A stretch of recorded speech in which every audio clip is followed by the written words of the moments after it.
जी, अगर आप भारतीय संविधान की प्रस्तावना को समझना चाह रहे हैं, तो आपको प्रस्तावना के कुछ आदर्श शब्द हैं, इसके अर्थ सही से पता होने चाहिए। जैसे हम भारत के लोग, इसका अर्थ है कि शक्ति का आधार भारत की जनता होगी, यानी संविधान को जो शक्ति प्राप्त होगी, उसका आधार भारत की जनता होगी।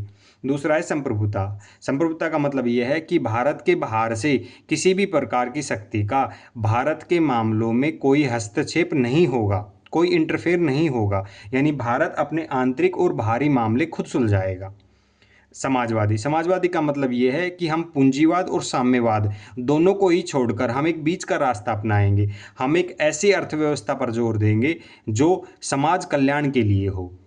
अगला है धर्मनिरपेक्ष। इसका मतलब ये है कि राष्ट्र के लिए कोई धर्म विशेष नहीं होगा, मतलब राष्ट्र किसी धर्म को विशेष नहीं मानेगा, राष्ट्र के लिए सभी धर्म समान होंगे। अगला है लोकतंत्रात्मक। इसका मतलब ये है कि जनता द्वारा जनता के लिए जनता का शासन होगा। एक ऐसी व्यवस्था होगी जिसमें जनता द्वारा जनता के लिए और जनता का ही शासन हो। गणराज्य। गणराज्य का मतलब यह है कि राज्य का जो प्रमुख होगा, राज्य का जो पहला नागरिक होगा, यानी जो राष्ट्रपति होगा, वो जनता के द्वारा निर्वाचित होगा, चाहे फिर वो प्रत्यक्ष चुनाव हो या अप्रत्यक्ष चुनाव हो, लेकिन जनता ही उसको चुनेगी। न्याय। न्याय का मतलब यह है कि भारत का संविधान एक ऐसी व्यवस्था करेगा, यानी सामाजिक, आर्थिक और राजनीतिक न्याय देने के लिए प्रतिबद्ध होगा हर एक नागरिक को। स्वतंत्रता।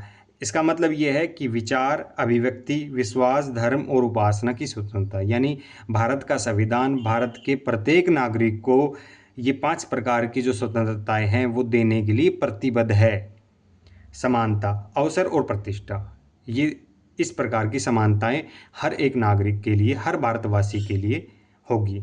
और बंधुता। बंधुता का अर्थ ये है कि व्यक्ति की गरिमा, राष्ट्र की एकता तथा अखंडता सुनिश्चित करना, यानी भारत के प्रत्येक नागरिक के बीच में एक ऐसा संबंध हो, एक ऐसा मेलजोल हो जिसमें हर एक नागरिक की गरिमा, हर एक व्यक्तिगत जो गरिमा है वो राष्ट्र की एकता और राष्ट्र की अखंडता को किसी भी तरीके कोई नुकसान ना हो, कोई ठेस ना हो। Thank you.